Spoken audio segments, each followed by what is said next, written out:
Shalom, selamat pagi sahabat Petra yang dikasihi Tuhan Yesus Kristus. Bagaimana kabarnya? Semoga kita dalam kondisi sehat, sukacita dan bersemangat di tengah segala hal yang kita jalani sehari-hari. Kita bersyukur karena Tuhan masih memberi kesempatan bagi kita untuk menjalani hidup saat ini. Mari kita buka hari ini, hari pemberian Tuhan, dengan bersama-sama merenungkan firman-Nya. Berjumpa kembali dengan kami semua dari Radio Petra 105.7 FM dalam program Embun Pagi edisi hari ini, Rabu 4 September 2024. Kali ini bersama dengan saya, Pendeta Eko Iswanto dari GKJ Medari Sleman. Mari kita bersama-sama memohon pertolongan Tuhan sebelum kita membaca, mendengar, dan merenungkan sabdanya. Mari kita berdoa, saya hantarkan. Bapa, kami bersyukur Engkau memberikan hari baru untuk kami jalani saat ini, semua karena kasih dan kesetiaan Tuhan saja. Dan kami akan memulai hari ini dengan membaca firman-Mu, mendengarnya, merenungkannya, maka berkenanlah Engkau menolong kami dengan kuasa Roh-Mu yang kudus, sehingga dengan kuasa Roh-Mu kami tidak sekedar mengerti dan memahami firman-Mu, namun juga Kau mampukan untuk menjalani firman-Mu dalam hidup sehari-hari yang kami jalani. Hamba-Mu yang penuh akan dosa dan kesalahan ini, kiranya Allah sendiri yang melayakkan dan menyampaikan dan memampukan untuk bisa menyampaikan firman-Mu dengan baik dan benar. Dalam kasih-Mu Kristus Tuhan Juru Selamat, kami berdoa memohon pertolongan Tuhan. Amin. Sahabat Petra yang dikasihi Tuhan Yesus Kristus, bacaan kita pada hari ini, Rabu 4 September 2024, terambil dari Injil Markus pasal 7, ayat 9 sampai 23. Injil Markus pasal 7 ayat 9 sampai 23, saya bacakan untuk kita semua. Lalu Yesus berkata kepada mereka, "Sungguh pandai kamu mengesampingkan perintah Allah supaya kamu dapat memelihara adat istiadatmu sendiri. Karena Musa telah berkata, hormatilah ayahmu dan ibumu, dan siapa yang mengutuki ayahnya atau ibunya harus dihukum mati. Namun kamu berkata, kalau seseorang berkata kepada ayahnya atau ibunya, segala bantuan yang seharusnya engkau terima dariku adalah kurban, yaitu persembahan kepada Allah. Maka kamu tidak membiarkannya lagi berbuat sesuatu pun untuk ayahnya atau ibunya. Jadi firman Allah kamu nyatakan tidak berlaku demi adat istiadat yang kamu teruskan itu. Banyak lagi hal lain seperti itu yang kamu lakukan." Lalu Yesus memanggil lagi orang banyak dan berkata kepada mereka, "Kamu semua dengarkanlah aku dan pahamilah. Tidak ada sesuatu pun dari luar seseorang yang masuk ke dalam dirinya dapat menajiskannya, melainkan hal-hal yang keluar dari dalam diri seseorang, itulah yang menajiskannya. Siapa yang mempunyai telinga untuk mendengar, hendaklah ia mendengar." Sesudah ia masuk ke sebuah rumah meninggalkan orang banyak, murid-muridnya bertanya kepadanya tentang perumpamaan itu. Lalu jawabnya, "Apakah kamu juga tidak paham? Tidak tahukah kamu bahwa segala sesuatu dari luar yang masuk ke dalam diri seseorang tidak dapat menajiskannya, karena tidak masuk ke dalam hati, melainkan ke dalam perutnya, lalu keluar ke jamban. Dengan demikian ia menyatakan semua makanan halal." Katanya lagi, "Apa yang keluar dari seseorang, itulah yang menajiskannya. Sebab dari dalam, dari hati orang, timbul pikiran jahat, percabulan, pencurian, pembunuhan, perzinahan, keserakahan, kejahatan, kelicikan, hawa nafsu, iri hati, hujat, kesombongan, dan kebebalan. Semua hal jahat ini timbul dari dalam dan menajiskan orang." Demikian sahabat Petra yang dikasihi Tuhan Yesus Kristus, firman Tuhan yang terambil dari Injil Markus pasal 7 ayat 9 sampai ayat yang ke-23. Berbahagialah jika kita tidak hanya mendengarkan firman-Nya dan merenungkannya, namun dengan sungguh-sungguh berjuang melakukannya. Haleluya. Amin. Sahabat Petra yang dikasihi Tuhan Yesus Kristus, tema kita untuk hari ini adalah menjauhi perbuatan jahat. Sekali lagi, menjauhi perbuatan jahat. Nah sahabat Petra, saya tidak akan ngomong banyak-banyak, tetapi temanya menjauhi perbuatan jahat, tentu kita tahu bahwa manusia itu pasti selalu berusaha untuk menjauhi perbuatan jahat. Normalnya begitu ya. Dan juga setiap agama, setiap falsafah hidup, setiap budaya, setiap tradisi mengajarkan agar orang itu menjauhi perbuatan jahat dan lebih sering mengupayakan hal yang baik, kan begitu. Kita selalu mendengar bahwa manusia diajak untuk bisa berbuat baik dan selalu berjuang menghindari yang jahat. Makanya sebenarnya kalau temanya menjauhi perbuatan jahat, yaitu perjuangan semua orang, termasuk perjuangan kita sebagai orang Kristen. Memang kita harus menjauhi perbuatan jahat. Kita harus berjuang agar semakin bisa meninggalkan setiap hal yang jahat. Saya tidak perlu beri contoh ya, karena kita tahu apa yang jahat itu. Dan bahkan tadi dalam firman Tuhan sudah dibahas apa saja toh hal yang jahat.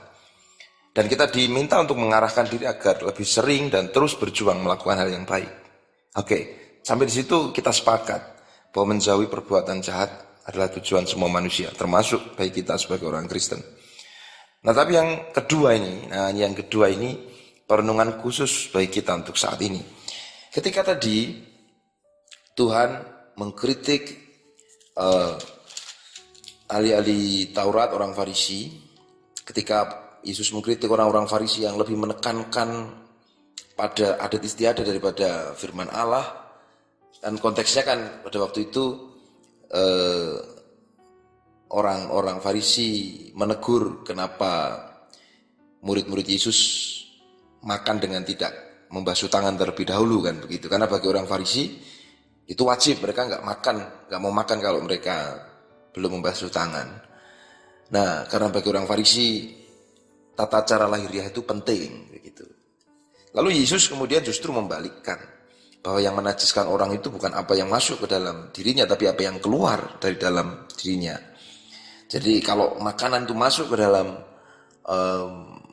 dalam perut seseorang melalui mulutnya, itu kalaupun tidak basuh tangan dulu tidak masalah, karena itu tidak membuat orang najis. Yang masuk ke dalam diri seseorang tidak membuat orang itu najis, tapi justru yang keluar dari diri seseorang itu yang membuat seseorang itu najis. Karena dari dalam diri, dari dalam hati seseorang muncullah setiap hal yang jahat, muncul setiap pikiran yang jahat. Itu yang dikatakan Yesus. Yesus membalikkan standar kehidupan pada waktu itu yang dikuasai oleh ahli Taurat, orang Farisi sebagai elit agama Yahudi yang menekankan tata cara lahiriah yang penting. Sementara Yesus justru menekankan yang batiniah, sikap motivasi terdalam dari dalam diri itu yang lebih penting. Ketika orang-orang Farisi menekankan yang penting tata cara lahiriah, maka tidak mengherankan ketika Yesus di banyak kesempatan mengatakan mereka munafik. Karena yang penting yang luar yang mereka kelola, yang mereka atur, yang mereka upayakan. Sementara dalam hatinya, dalam pikirannya dipenuhi pikiran-pikiran dan setiap motivasi yang jahat. Maka kita mau coba renungkan kembali ayat 20 sampai ayat 23 dari Markus pasal 7. Demikian firman-Nya. Katanya lagi, apa yang keluar dari seseorang itulah yang menajiskannya. Sebab dari dalam, dari hati orang timbul pikiran jahat, percabulan, pencurian, pembunuhan, perzinahan, keserakahan, kejahatan, kelicikan, hawa nafsu, iri hati, hujat, kesombongan, dan kebebalan. Semua hal jahat ini timbul dari dalam dan menajiskan orang. Maka yang kedua, Bapak Ibu Saudara, kita merenungkan bahwa yang tidak boleh kita lupakan adalah sebenarnya bukan sekedar menghindari perbuatan jahat secara tata lahiriah, tetapi menghindari perbuatan jahat itu sejak masih ada dalam motivasi, dalam pikiran, dalam angan-angan kita. Itu yang menjadi penting. Karena sesuatu itu, seorang kalau luarnya itu baik, belum tentu di dalam hati dan pikirannya juga baik. Tapi sebaliknya kalau seseorang itu hati dan pikirannya baik, maka pasti dia tidak bisa kalau tidak berbuat baik dalam tata lahiriah kehidupannya. Saya beri contoh, kalau orang yang secara lahiriahnya saja yang baik, itu belum tentu dalamnya baik. Kita misalnya melakukan kebaikan, menolong orang. Kalau itu hanya tata lahiriah luar dan tidak terdorong dari kebaikan yang di dalam, maka suatu saat kalau situasinya berbeda atau kita sendiri ada dalam kesulitan atau dalam tantangan atau dalam ancaman, maka bisa jadi kita tidak akan lagi menolong orang. Atau kita menolong orang supaya dipuji atau demi pencitraan, demi mungkin diposting di sosial media atau apapun. Nah itu pencitraan saja, tampak lahiriah gitu. Padahal sebenarnya dari dalam hati pikiran kita, kalau tidak di-shoot kamera, kita tidak lagi berbuat baik misalnya. Jadi yang baik di luar belum tentu baik di dalam. Tapi kalau baik di dalam pikiran, dalam hati kita baik, itu tidak bisa Kalau kita kemudian tidak berbuat baik, yang dalamnya baik, yang hatinya sungguh-sungguh baik, pasti akan terdorong untuk melakukan kebaikan real yang nyata dalam hidup sehari-hari. Karena kalau seseorang itu baik, seseorang itu pikirannya, hatinya dikuasai oleh kebaikan Allah, maka sudah pasti dia tidak bisa kalau tidak berbuat baik. Seseorang yang hati pikirannya baik tidak nyaman ketika dia berbuat jahat. Seseorang yang hati dan pikirannya baik, dia tidak nyaman kalau tidak membagikan kebaikan yang dirasakannya dari Allah. Nah, jadi saudara-saudara, sekali lagi yang kedua adalah mari kita menghindari kejahatan itu sejak dari dalam pikiran, hati, angan kita.